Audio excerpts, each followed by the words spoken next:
Cześć, witam Was Energik w kolejnym odcinku To było grane Console Edition. Jeśli oglądaliście mojego poprzedniego Enerflasha, no to wiecie, że dzisiaj mam dla Was grę Binary Domain.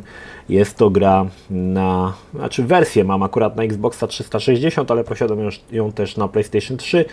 Natomiast to mówię wersję na Xboxa 360 z tego względu, że grałem w nią na wstecznej kompatybilności na Xbox Series X, gdzie gra dostała boost klatek do 60, natomiast rozdzielczość pozostała niezmieniona, to nadal działa w 720p. Binary Domain to była jedna z tych gier, które w ogóle nie zdobyły żadnej popularności. Jako ciekawostkę podam Wam, że w Ameryce sprzedało się tylko 20 000 kopii, więc dzisiaj może nie jest to jeszcze biały kruk, ale już cena tej gry dość szybko rośnie, a teraz kiedy Xbox ogłosił, że jest ona we wstecznej kompatybilności, ceny też poszybowały. Gra, jeżeli tak spojrzycie na gameplay, może coś Wam przypominać, szczególnie z cutscenek i zapewne domyślacie się, niektórzy się domyślają, że chodzi tutaj o serię Yakuza i jest to bardzo dobry trop, bo grę zrobiło Ryaga Gotoku, czyli studio, które odpowiada za Yakuzę, Lost Judgment, Fist of the North Star, dużo tam takich gier, powiedzmy, japońskich. Ciężko powiedzieć dlaczego,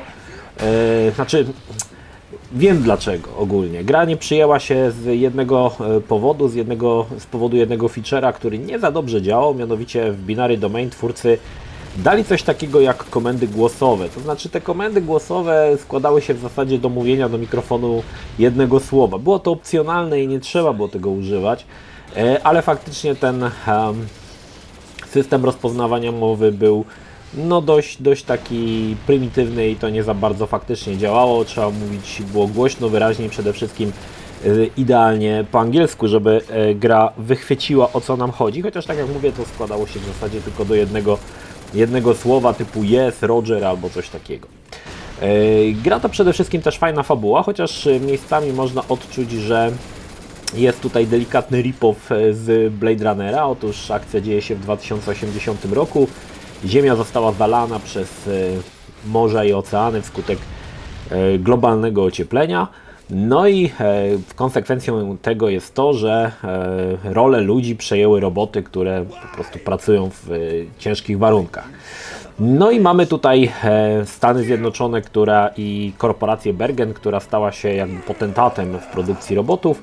No i Japonia, w zasadzie korporacja Amada pozwała Amerykanów o skradzenie patentów w sprawie właśnie tworzenia tych robotów. Amerykanie ustalają nową konwencję genewską, która zabrania tworzenia robotów podobnych do ludzi.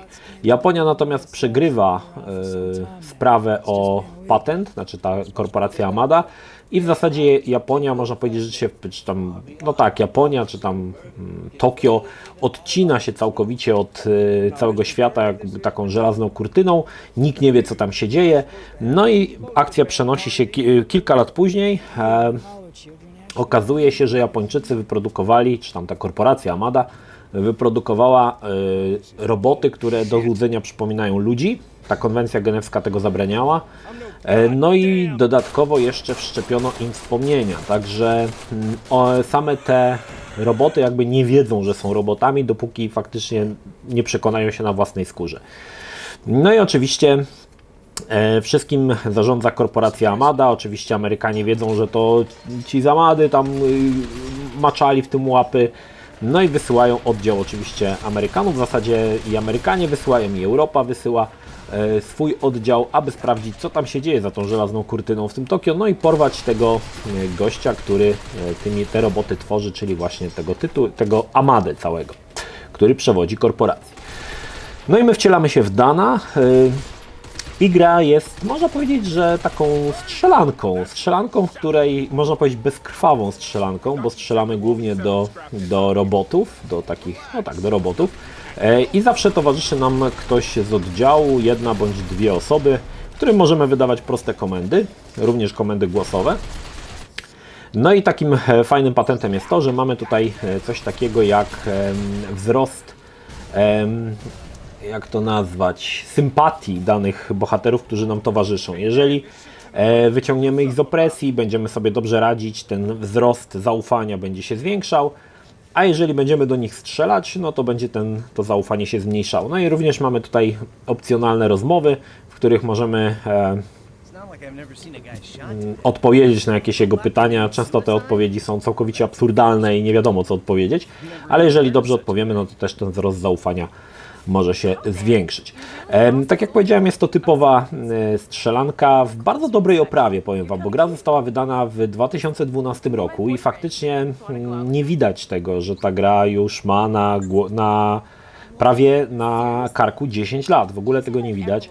Ja pamiętam, że jak pierwszy raz, znaczy może inaczej, zachęciło mnie oczywiście to, że grę tworzyło Ryago Gotoku Studio, czyli twórcy Yakuzy, i to było jakby pierwszą rzeczą, która zdecydowałem, że muszę w tą grę zagrać. Muszę w tą grę zagrać, bo jest to tytuł robiony przez jedno z moich ulubionych studiów i nie zawiodłem się. Owszem, ten system rozpoznawania mowy działał tak sobie, ale można było to wyłączyć, można było odpowiadać na pytania używając po prostu przycisków i wtedy było ok. Natomiast głównym, nawet chyba Bananowy Janek robił swoją serię o Binary Domain i tam w zasadzie skupił się na tym, że nie działa ten system rozpoznawania mowy. Natomiast tak jak mówię, to był jeden element, który można było łatwo ominąć. Japończycy doskonale o tym wiedzieli, że to może nie działać i wtedy nie trzeba używać tego mikrofonu. Natomiast tak jak mówię, no gra jest typową strzelanką z osłonami, strzelamy sobie do robotów, tak jak mówię, bezkrwawa. Bardzo fajnie zostało to zrobione, ponieważ roboty się rozpadają.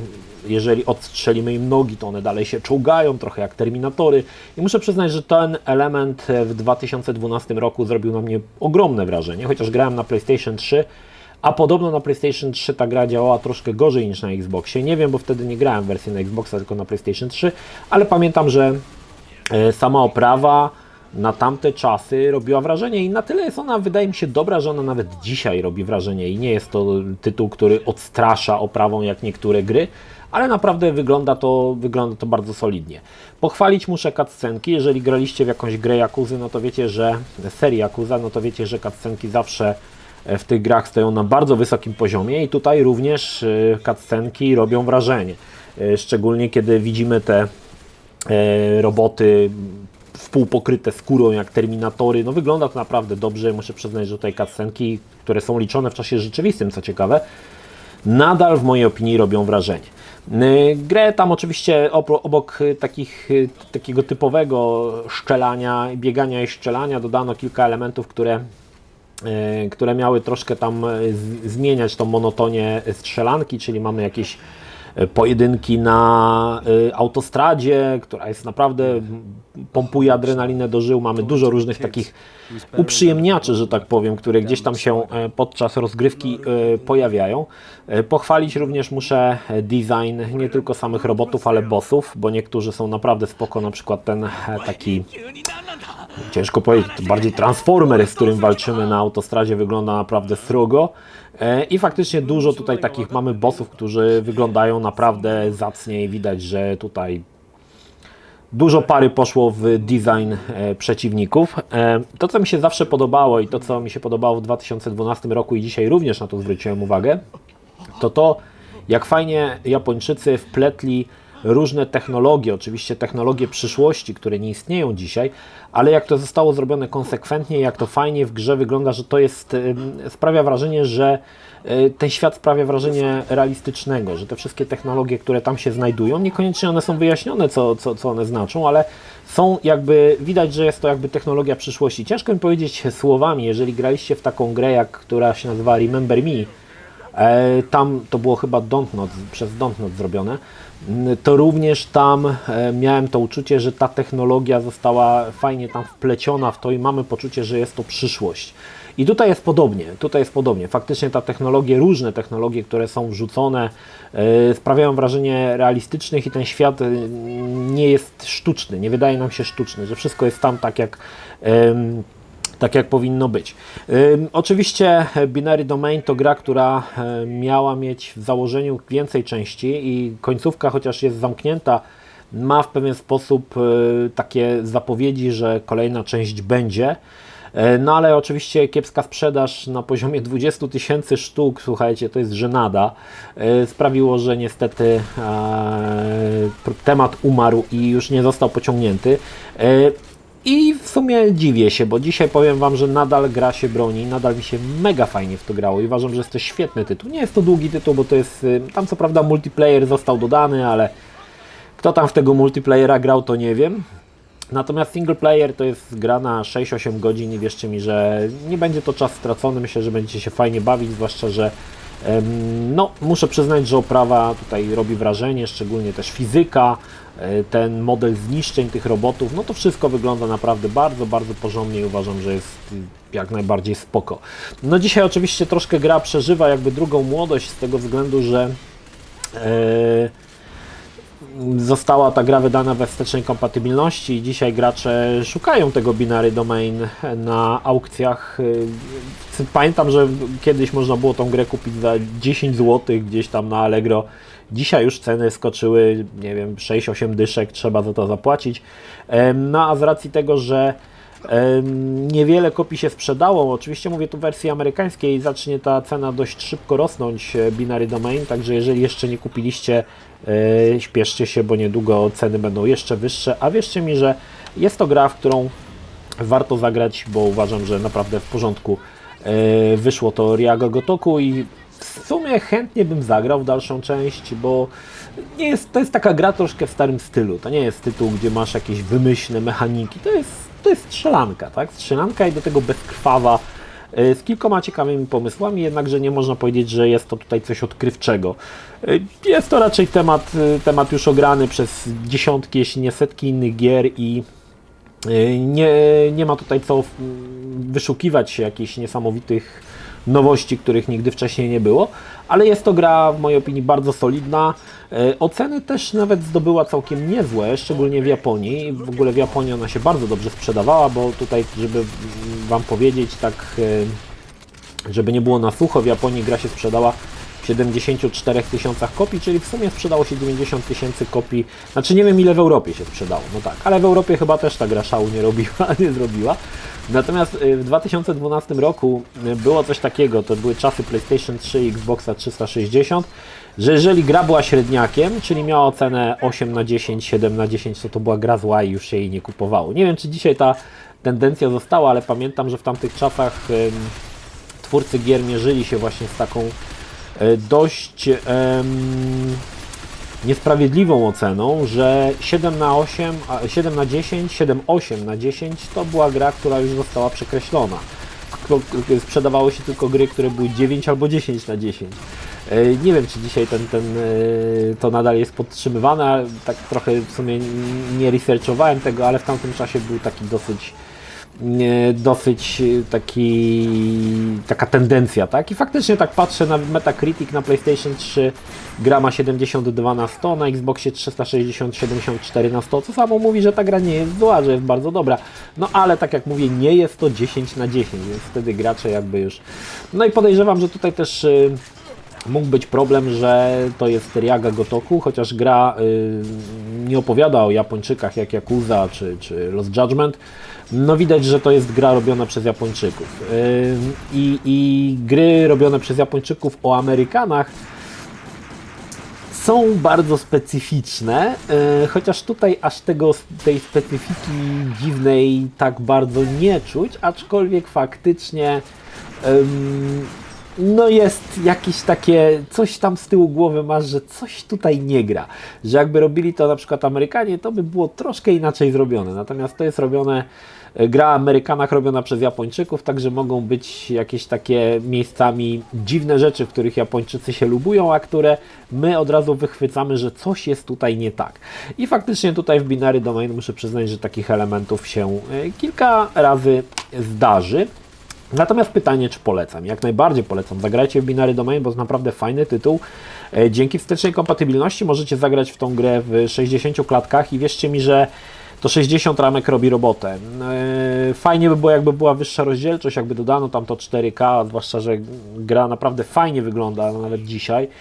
Natomiast to 60 ramek myślę, że tutaj robi sporą robotę. Gra na PlayStation 3 miała bardzo niestabilny klatkarz, na Xboxie działała w 30, natomiast na PC chyba już działała w 60, ale na PC tam czytałem kiedyś recenzję, że nie do końca to wyszło, więc jeżeli macie bardzo złe wspomnienia z wersji PC-owej, to podejrzewam, że to nie jest to samo. Znaczy gra jest identyczna, ale mechanika jest identyczna, ale sama rozgrywka wydaje mi się, że na konsolach będzie lepsza niż na PC, ale nie chcę tutaj za bardzo nic więcej drążyć tego tematu z tego względu, że nie grałem w wersję PC-ową, tylko czytałem o niej, że nie do końca coś tam zagrało. Natomiast polecam Binary Domain, sprawdźcie. Tak jak mówię, gra dość szybko będzie zyskiwała na wartości, zwłaszcza, że był to, jak sami widzicie, dość niepopularny tytuł, a jeżeli nie był popularny, no to w którymś momencie stanie się rzadkim. Mija 10 lat od premiery i cena gry zaczyna rosnąć i pewnie będzie rosła z roku na rok albo i z miesiąca na miesiąc, w zależności od tego, jak bardzo gracze będą chcieli w Binary Domain pograć. A ja zachęcam, żebyście chcieli pograć, bo jest to naprawdę mega fajny tytuł z fajną historią, z fajnym modelem strzelania, czasami z takimi dosyć sucharowymi dowcipasami, ale nadal myślę, że warto sprawdzić. Mega dobra gra, która niesłusznie została skazana trochę na zapomnienie. To tyle. Pozdrawiam Was, Energik. Trzymajcie się. Do następnego. Cześć.